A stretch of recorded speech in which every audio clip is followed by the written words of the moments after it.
آج یوم آزادی 14 اگست ہے جی، سب اہل و عیال کو مبارک ہو، پوری قوم کو مبارک ہو۔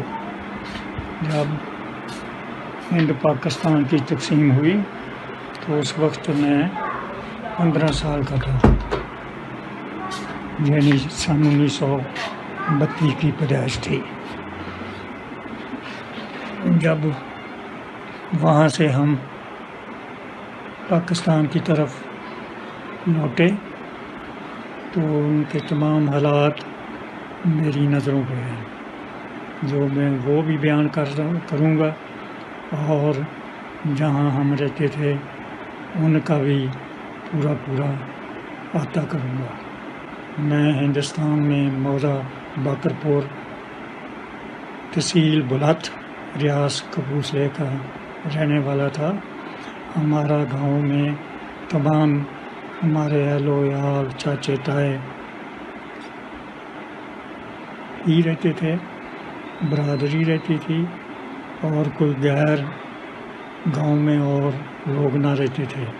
صرف ایک ترکانوں کا گھر تھا، ایک فقیر کا گھر تھا، جو ہمارے مال ڈنگر گاؤں کے تمام کو لے جا کر چراتے تھے۔ سن 1947 میں جب وہاں سے اجاڑے ہوئے تو ہمارا گاؤں کے 4 سپیرے جو لوگ گاؤں میں رہتے تھے وہ تمام کے تمام اپنا سامان لے کر وہاں سے کیمپ 2 لگا ہوا تھا، تقریباً 2 میل کے فاصلے پہ وہاں پہنچ گئے، کیونکہ ان کے گاؤں پہ ہندوؤں نے حملہ کر دیا تھا۔ اب ہمارا گاؤں بچا ہوا تھا، ہمارے جو بھائی، چاچے، کنزن وغیرہ نوجوان تھے وہ نہیں جانا چاہتے تھے۔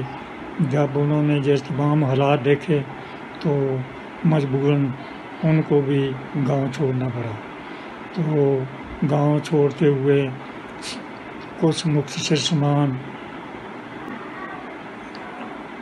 گڈے پہ، جو ایک بیل سے چلایا جاتا تھا، تو اس پہ رکھ دیا۔ جو مال مویشی تھے تمام کے تمام ان کے رسے کھول دیے، آزاد کر دیتے، اور وہاں سے مختصر سامان جو گڈے میں آ سکتا تھا لاد کر کیمپ میں آ گئے۔ کیمپ میں کافی دن رہے، کھانے پینے کی چیزیں تقریباً ختم ہو گئی۔ وہاں چاند ایک جگہ پہ جو لوگ تھے انہوں نے وہاں جو نزدیک گاؤں تھے وہاں جا کر محنت سناز کر کے کوئی روٹیاں پکا کے لائے، وہ روٹیاں اپنے بچوں کو کھوائیں، وہ انہوں نے اس میں زہر ڈالا ہوا تھا، وہ تمام کے تمام اللہ کو پہنچ گئے۔ تو ہمارے پاس بھی کچھ نہیں تھا کھانے کے لیے۔ والد صاحب نے بھی ہمت کی، وہاں بھی وہ ہمت کر کے وہ ایک گاؤں کی طرف چلے گئے۔ میں دیکھتا رہا، ایک چھوٹا سا باغیچہ تھا، وہاں گئے، وہاں اس کو ایک آدمی ملا، غالباً وہ سکھ ہوگا، تو اس کو میرے والد نے کوئی اپنی درخواست پیش کی ہونی، روٹیاں لے آندی، جو بھی وہ اللہ بہتر جانے۔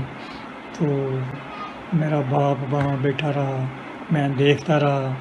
پھر کچھ دیر بعد وہ پروٹھے پکا کے کافی لایا، تو اس میں صرف اچار وغیرہ رکھا ہوا تھا۔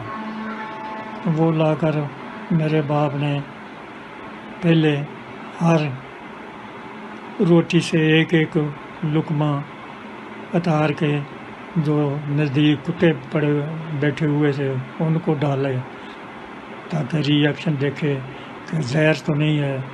تو وہ جب کچھ دیر کتوں نے کھا کے دیکھا تو کتوں پہ کوئی اثر نہ ہوا۔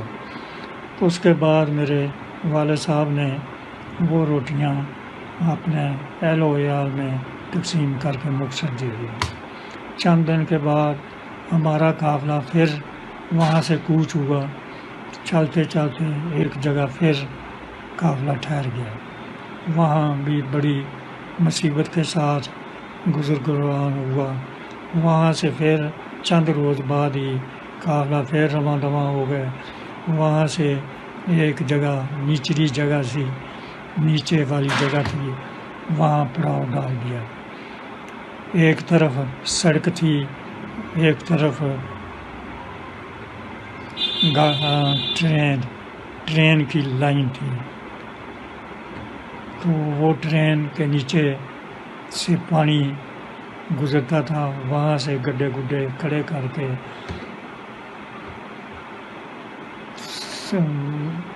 آرام کرنے لگے۔ بارش شروع ہو گئی، بارش بڑی زبردست ہو گئی۔ ادھر سے سنا ہے کہ ہندوؤں نے دریائے بیاس کے کنارے جڑے نے وہ کھول دیے، تو وہاں سے بھی پانی زبردست آ گیا۔ تو وہاں سے پانی آ کر ہمارے قافلے کے ڈائریکٹ اتنا پانی کہ اتنا تیز پانی کہ وہ گڈھے بھی رڑنے شروع ہو گئے، ہر سامان رڑ گیا۔ تو ہمارے جو کزن بھائی نوجوان تھے وہ گڈی کی لائن پہ کھڑے ہو گئے، انہوں نے اپنی قمیضاں اتار کے لگوٹ کر لیے، چادریں جڑیاں اتار لیں۔